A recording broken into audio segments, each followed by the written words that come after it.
infatti io vado a attaccare qualcosa HTML. No, ok.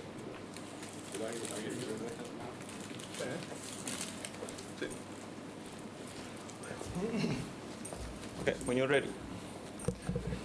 So, yeah, we can start a little bit early. People are ready with.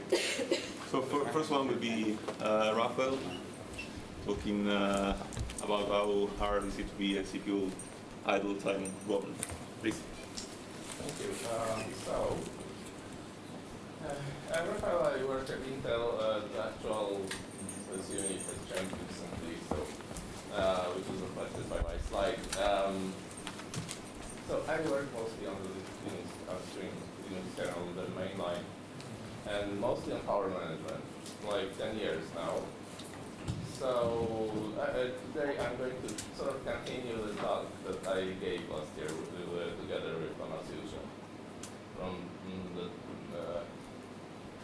Technology University of Dresden, and that was about fixing the idle loop in the kernel. So later I started to look at a governor problem or idle governor problem in general. I developed a very simple idle governor that went upstream this year, and in the process I collected some observational. By the way, the title of my talk is the title of a song from 1980s by that very famous band, the Sisters of Mercy. So I guess the credit for the title goes to Andrew Aldrich and company. So, okay.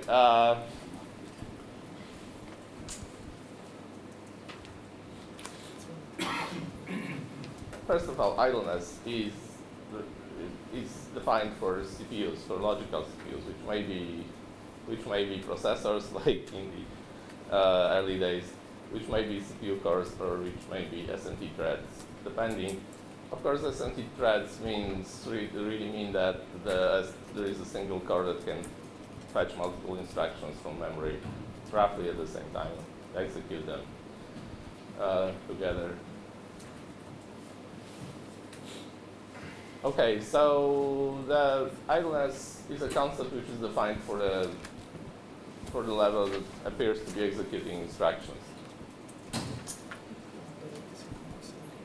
Now, okay, again, what does it mean to be idle for a thread, for a logical CPU in Linux?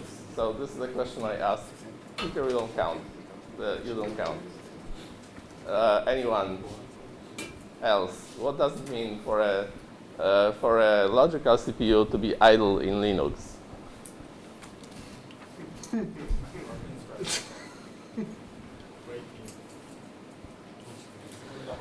Let me give you a hint. It's a scheduler concept. Yeah, so roughly speaking, no tasks to run. More precisely, is that there are no runnable tasks in the queue of this CPU. So it falls back to the special idle task which is associated with it. So this means an idle logical CPU. And it doesn't mean that it doesn't execute any instructions or something like that. Idle CPUs may be running code. So, and they quite often run code. Okay, so a bit of an explanation here. Last month I was in the city of Wrocław in Poland at a conference, and I walked to a shopping gallery next to it, and it was 2 weeks before Easter. And apparently they were presenting traditional Easter food in the shopping gallery, and you could buy a piece of a cake like that from them for something like 50 euro cents. So it was a real opportunity to eat something really tasty for a very low price. And so this is analogous to idleness. It's like idleness allows you, in principle, to put hardware into a low power state without any cost. Of course, there is some cost most of the time, but it can be negligible sometimes. But potentially, you can you can save something by for a very low price, or do something tasty, right? So that's very nice. But of course, in order for that to be possible, the hardware has to support this feature. I mean, you have to be able to ask the hardware to enter a low power state, or to put some of it into a low power state, in which it draws much less power, but then you can't execute instructions. But it doesn't really matter that you can't execute instructions, because this is an idle task, so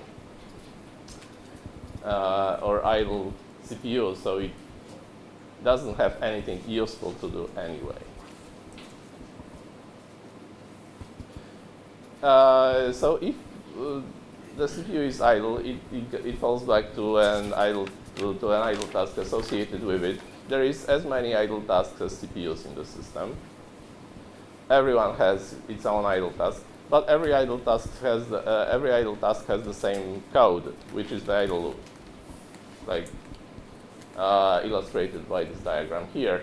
So this is a new design. I mean, new, relatively new. This was changed in last year in 4.17. I'm not going to go back to the previous version because it's not coming back. So basically, if a CPU is idle, let me see, yeah. If a CPU is idle, the scheduler starts this code, and then it runs a code module called the governor, or idle governor, or CPU idle governor. This is what I'm going to talk about today. Basically, it is responsible for selecting a state to ask the processor to go to in order to save energy, basically. It also decides whether or not to stop the scheduler tick, because if the tick is on, it will wake up the CPU from the idle state every once in a while, which may not be desirable. So the governor has to say, first of all, what state to go to, and second, whether or not to stop the tick. And then there is another code module called the driver, which is responsible for talking to hardware. So it has to ask the processor to actually go to the state selected here. And the hardware enters an idle state, hopefully, at this point.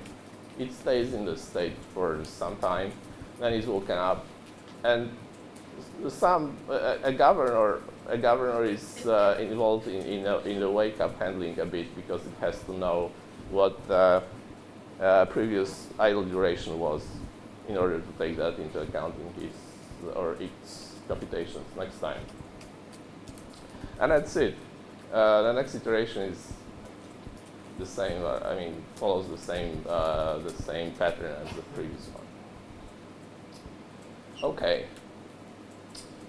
Now, the question is, of course, okay, so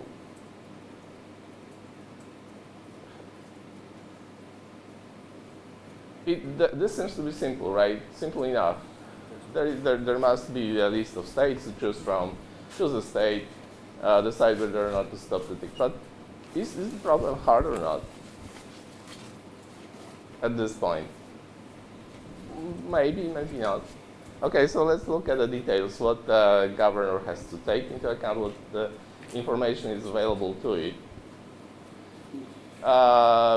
First of all, you can obviously notice that the governor has to communicate with the driver. So they need to talk to each other, and because the state selected, the selection made by the governor has to be understandable, or the driver needs to know what to do about it. Right, this is again taken in Wrocław last month, and they put the figures of dwarfs in various places, in very different places in the city, like here in front of the door. There may be standing in front of a window somewhere, and in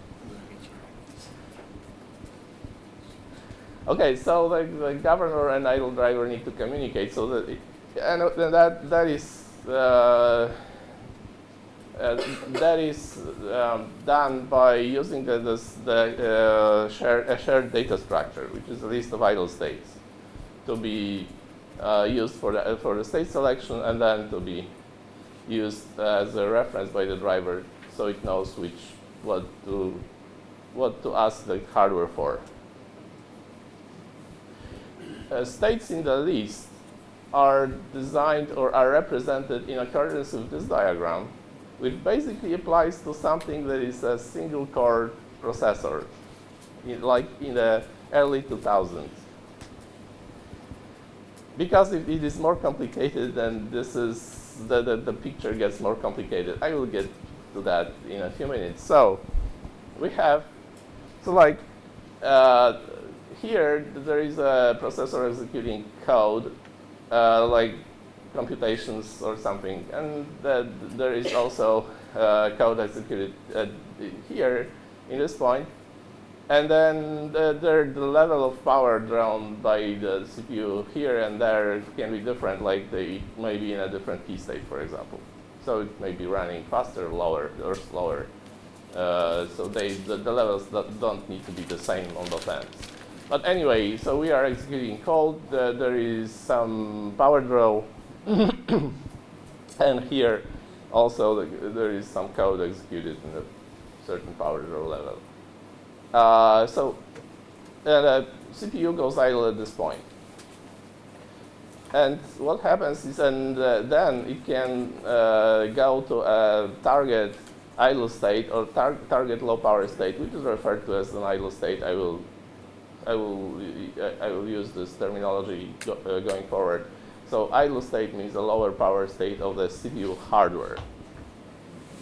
And it doesn't mean that this is not the same as idleness as a scheduler concept, okay? So the distinction. Idle state is the low power state of CPU hardware. So the processor can go into an idle state, which is illustrated by these two bars in the diagram. And of course, the power drawn by the processor in this state is lower than the power drawn by executing code. So in this state, it cannot the CPU that asks for an idle state cannot execute instructions. It just stays like stopped and doesn't execute instructions. Okay, now in order to get here, the processor has to do some work. It may have to flush caches. It may have to save something somewhere. So in principle, the power can go up in the beginning. It can actually go up pretty high, because if the caches to flush are large enough, that takes a lot of power to do that. So, but in this particular example, it goes up a bit, and then the processor starts to turn off functional units within it, so the power will go down until we get to the point where the processor is in the idle state, in the target idle state. Okay, now it stays in that state for some time, and there's a wake up. That may be a hardware interrupt, that may be a write into a monitored memory location or similar, and something that wakes up the processor from the idle state. And then, obviously, in order to be able to execute code again, the processor has to power up everything that has been powered down before. So the power goes way up during this time, and then it saturates, and then it falls down to a final level where there is a roughly constant power draw. Okay, so this means that actually entering the idle state and then leaving it takes power, or energy, I should say, takes energy, right? So that has to be compensated, and there is a concept of minimum residency for an idle state. That is the time represented by the blue bar here, and this is the time the processor has to spend in this idle state in order to save any energy at all, or in order to save more energy that can be saved by using a different idle state, which has a bit more higher power, for example.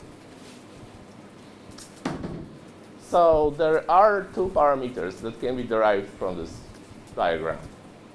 The first one of them is the target residency that I was just talking about. So the target residency is the time from the point at which the CPU is idle, or from the point at which the operating system asks the processor to enter the idle state. So this is where the operating system asks the processor to enter the idle state. To the end of the minimum residency period. So the blue area here is what corresponds to the target residency. So this is the target residence time. The second parameter, also in terms of time, is the exit latency of the idle state. And that is the sum of the entry period and the exit period. Question to the audience. Why is the entry period included in the exit latency? Or in the target residency too? Target residency is a bit obvious because it has to be included, right? Because it's there. But why to include the entry period into the exit latency? Because if you decide to bail out after a certain point, you cannot just continue the whole messages. Right. So if the wake up is somewhere here, you may not be able to just stop the entering the idle state. You may need to go all the way down to this level and then up, right? So that's why. So actually we are talking about the worst case, right? The worst case values for both the target residency and the exit latency, and the parameters of idle states in the idle states table in the kernel are assumed to be the worst case values. But there is a problem about the worst case values, which should be known to everybody in the audience, but in case it isn't, they are sort of hard to use, because if you try to measure the worst case, you really need to know what it is beforehand, because you need to experience it to measure it. And if you don't know what it is, you can only you can make 100,000 of measurements, but the worst case may not be there. It may be the next one, right? So it is like you can't really measure that thing. You could there can be a theory from which you can derive it, but still it usually. So if you derive it theoretically, it usually causes it to be overestimated a bit. If you try to measure it, it causes it to be underestimated because of the situation I was talking about. So really, it is like there is some uncertainty about worst cases all the time. You may not be entirely sure if something is lurking somewhere in this hardware, right? Okay, so this is an illustration. There is a bridge and some traffic on it, and is this really at the worst case? Can it go worse than this or not? It's like, for this particular bridge, you can't say. There is some heavy stuff in it, like a tram or something, but possibly it could go worse, like where some trucks could be there too, in addition to the tram. But do trucks go this street at all? I don't know. So it's like you can't say. Okay, so we have two parameters which are considered as worst case values, which are both uncertain. And for the governor, it doesn't look good, right? Like from the start.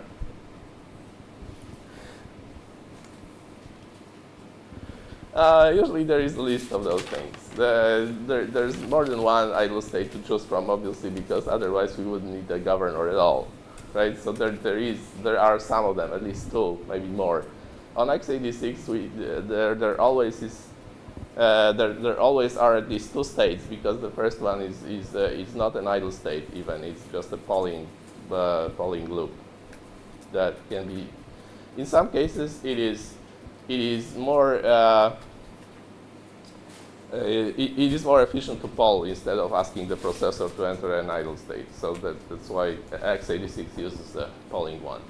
But usually there is a list of those things. And the list is sorted by the target presidency and exit latency in this order. So the governor has a single one-dimensional array of states sorted by the target residency and an exit latency, and it can choose one of them in accordance with some rules.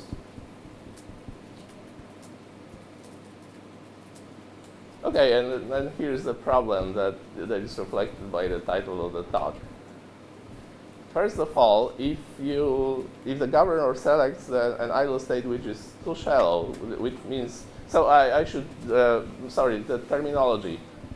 The states on your left-hand side of this list are referred to as shallow idle states, and the idle states on your right-hand side of this list are referred to as deep idle states. And shallower means more to the left here, and deeper means more to the right. Okay, so now if the governor selects an idle state which is too shallow, which means too much to the left in the list of states, it may not be as energy efficient as it could be, because that's the power nightmares problem that was discussed last year here, right? So if the CPU processor stays in a shallow idle state for a long time, it may not be saving as much energy as possible, or as maximum energy efficiency, or as desirable, or as maximum energy efficiency would require, right? So this is the first problem. The second problem is that if the governor selects a state which is too deep, then obviously it may not meet the target residency criteria, right, for the state. So it may take more energy, sorry. It may take more energy to get into the state and out of it than it can be saved by staying for some time in the state. And also, if the governor selects a state that is too deep, it also may hurt performance through latency, because the deeper the state, the higher the exit latency.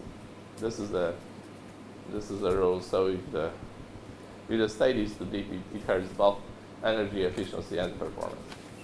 So as a matter of illustration, the governor has a relatively narrow path to walk, and here's the modern example of it and the ancient one.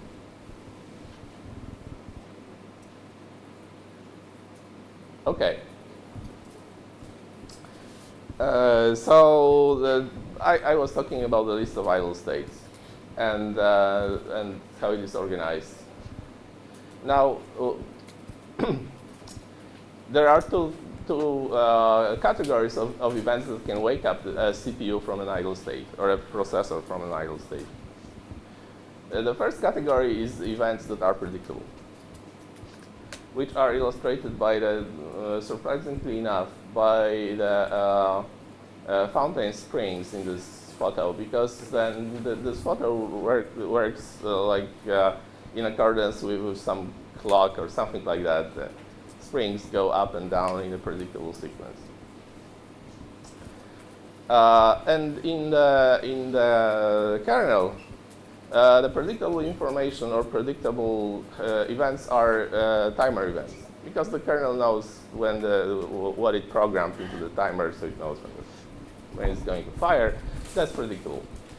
The other type of events that can wake up the CPUs or processors from idle states are interrupts, which are not predictable by definition, right? They can happen at different times, at random.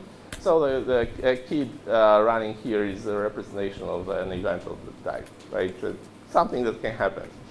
Can't really say when or whether or not it happens at all. So the governor has two types of information. One that can use for certain, and it can say, yeah, this is when the timer is going to fire.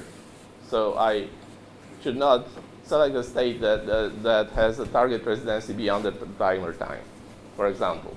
But also it has some random information that can use in order to try to I would say predict the next interrupt. But this is more like guess when the next interrupt is going to happen. In order to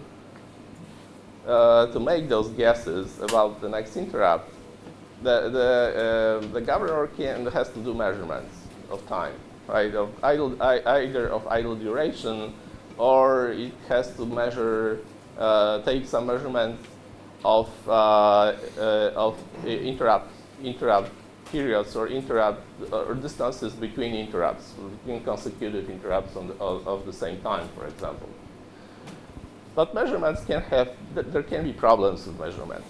So as a matter of illustration or entertainment, maybe, so who can say how much time has passed between, or had passed between those two photos? They look pretty similar, right? Okay, any guesses? The time of hand movement. Hmm? The time of hand movement of the guy. Well, no. So it is okay to be off by 20%, say. Anyone can guess? Can just shift it back? The other one. Just taking it in a forward angle. So the answer is 40 minutes. Seems like this photo was taken and it was going the other way when the other photo was taken. The package is allowed to go to the C state number 3 at the package level.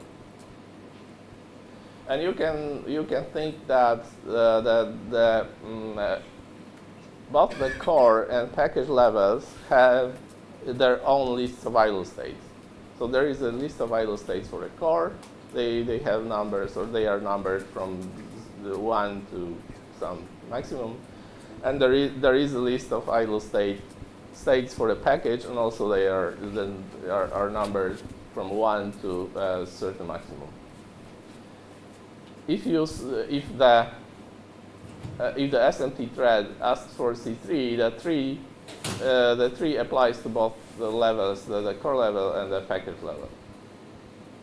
So in turn, if the SMT thread number 0 in this core, so CPU 0 in the kernel, asks for C6, it allows the core to go into its idle state number 6, and it allows the package to go into its state number 6 too. Okay, but now there are interactions that I was talking about, right? So if if different SMT threads or different cores ask for different idle states, it has to be coordinated somehow. And the coordination is done by taking the minimum vote. So whoever asks for the shallowest idle state wins for latency performance reasons, right? So the winning SMT thread is CPU1 in this example.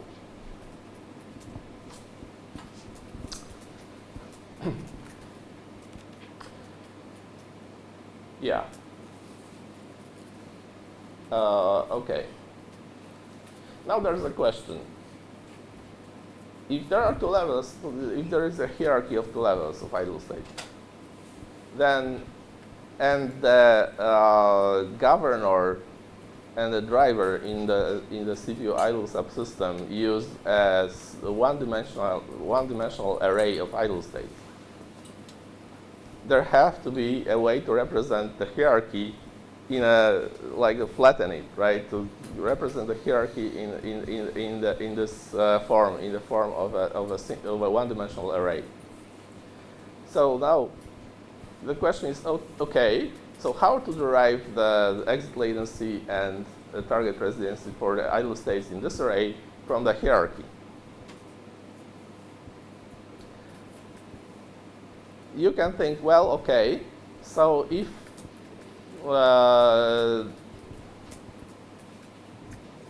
consider C3, for example, from the previous slide. There is a package C3 state, and there is a core C3, so CC3 and PC3. They have different exit latencies and target residence, okay, at this level and that level. But I only can use one number for each to represent the combo state.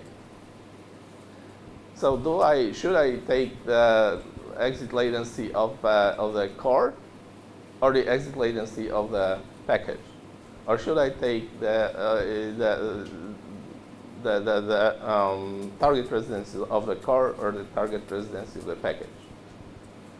It is not obvious, but what people usually do, they take the values for the package because they are worst case.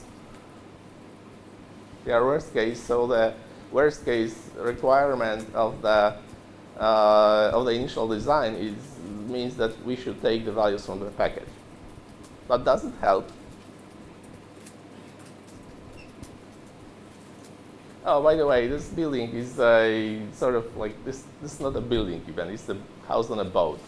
So it can be considered as a house or a boat, depending on on the purpose or something. So somebody lives here, apparently, but this is like the combo state. You know, if you look at what is there in the array of states used by the governor and driver, there is a single state, but it represents both the package level and the core level at the same time. And it's not obvious how to look at it.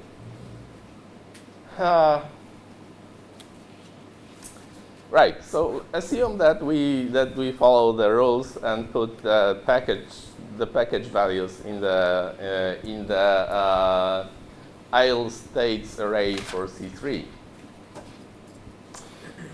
Does it guarantee that the target residency will always be met for PC3? No, it doesn't. And the reason why is, well, okay, so there are two cores, no SMT threads, okay, for simplicity, no SMT threads, just cores. One core is entering the C3 at the core level. The governor asked for C3 because it computed the expected idle duration, and it compared it to the target residency for PC3 that is there in the table, and figure out, oh, this is how much time I'm going to be idle, so I will ask for C3. Okay? No, so the core entered C3. The other core is not idle until that point. Then, again, the governor saw that, okay, there is plenty of time, of idle time ahead of us, so let's ask for C6. So the core enters C6. Now the package logic kicks in and it says, oh, both cores are, so all of the other cores have been in idle states already in C6, say.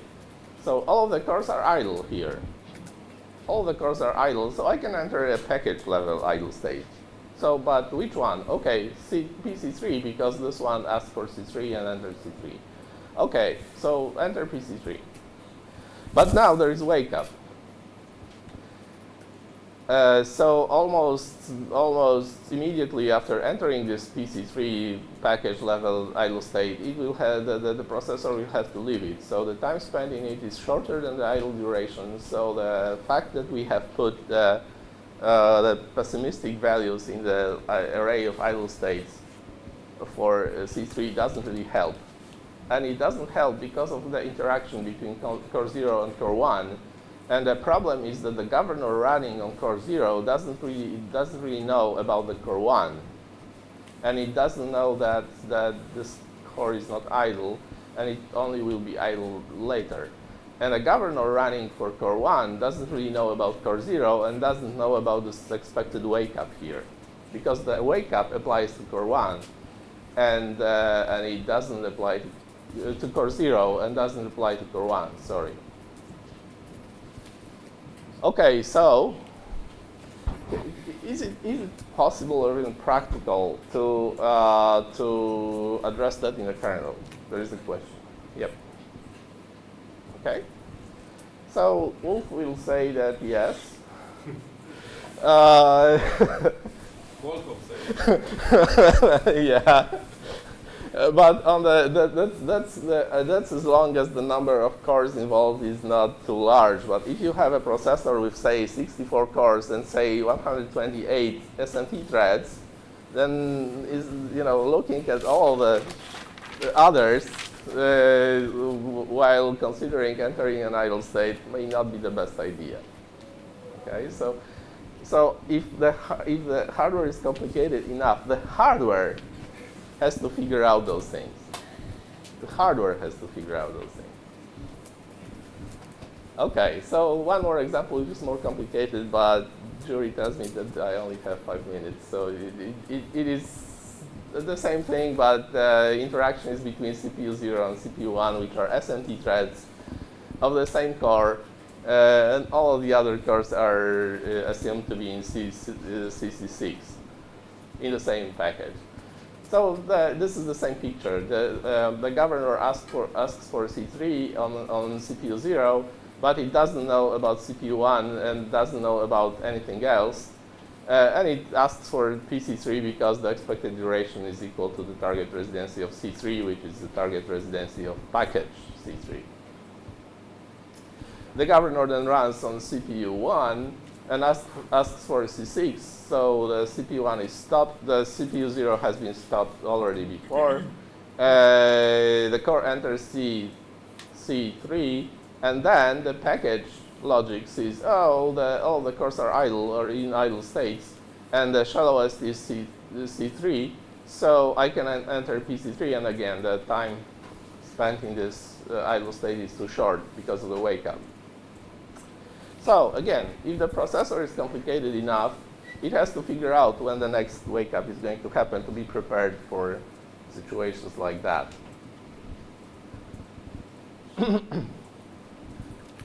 There is one more interesting problem related to those complicated processors, which is that consider, say, C8 and C10 in this example. So C8 and C10 are both hints for the M-wait instruction. And if C10 is asked for, then the processor can go as deep as to PC10 in at the package level, and also the whole SoC, which is represented by the outer box, can go into an idle state of itself. In particular, but for that to happen, there have to be certain conditions that have to be met for that to happen. If the conditions are not met, the core can enter the core C7 state, and then the package can enter PC8, it's the 8th idle state of the package. But the SMT thread or the CPU can ask for C8, which means that the core can again enter the 7th idle state at the core level and then go directly to the PC8 state at the package level. So the difference between those two things is that the C8 is actually asking for a limited range. It's asking for a limited range, but if you consider what I said before, that the processor has to figure out how much time the various CPUs will stay on idle states and the wake ups, then what's the reason for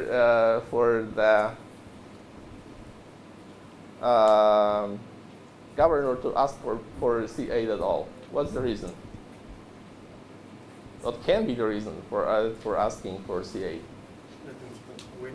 The wake-up latency, yeah. That's the only reason. Okay? And you can actually make some measurements to see that. So assume that. So this is 5.1 plus with some changes on top of it. So the baseline numbers are for that. There are some benchmarks. They are browser based because they were the easiest I could do. And then just to measure the impact of changes, right, on performance. And I also was measuring active power and idle power of the processor using RAPL power meters. So this is the baseline, and now the question is, okay, so let's change the definition of C6 through C7 for this processor in the idle state table so that all of them have a target residency of C6. Would there be any difference between the two? Well, yes, there is some difference. You can measure the difference, but then the variation between different runs is actually greater than a difference. So basically, this means that really the processor figures out when the next wake-ups are going to happen, and it may not be particularly practical for asking it to enter different idle states based on the target residency itself. Because so at least as long as combo idle states are concerned, right? Those idle states where there are package levels and core levels. So to summarize all of what I said is that, okay, so at least for some types of hardware, being an idle governor is really hard because, first of all, the input data that you have to take into consideration are not certain.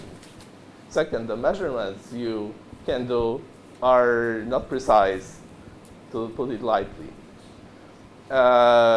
Finally, the hardware may need to figure out things by itself anyway.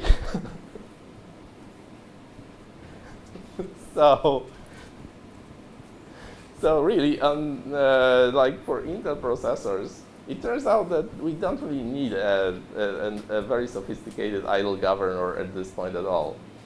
It needs to know when to stop the scheduler tick. And possibly it also needs to know when to ask for any idle state at all, like whether to use the mwait instruction in the code. And beyond that, maybe it can just ask for the deepest idle state every time, or something like that. Maybe it could ask for C1 because this is only defined at the core level, and then if it thinks that the idle duration will be short, and then it can ask for the deepest one for all the other idle duration values. Okay, so that would be it. If there are any questions, I will be around. And yeah. So, considering that the reasons why the run-to-run variations are why the data on the last, where you reduce the TR of the C6 or C10 to C6, right?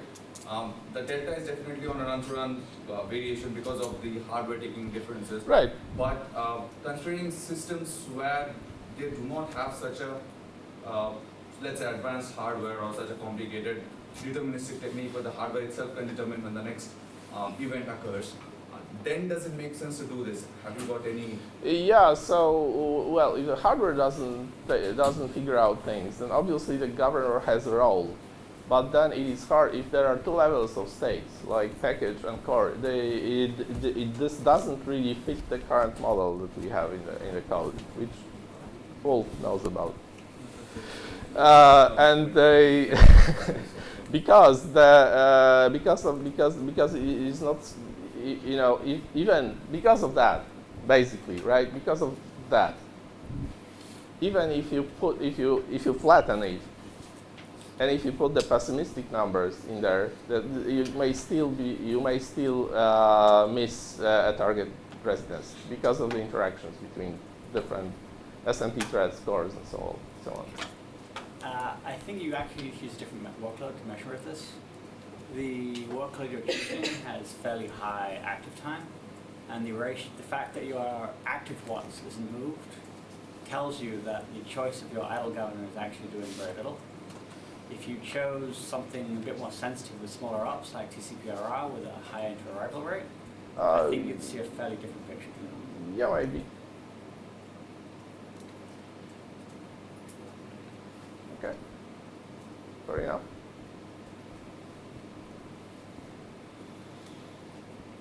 Okay, I think it's about time. Yeah, there will be more time to ask questions also offline. Okay, let's go. Rafael, thank you.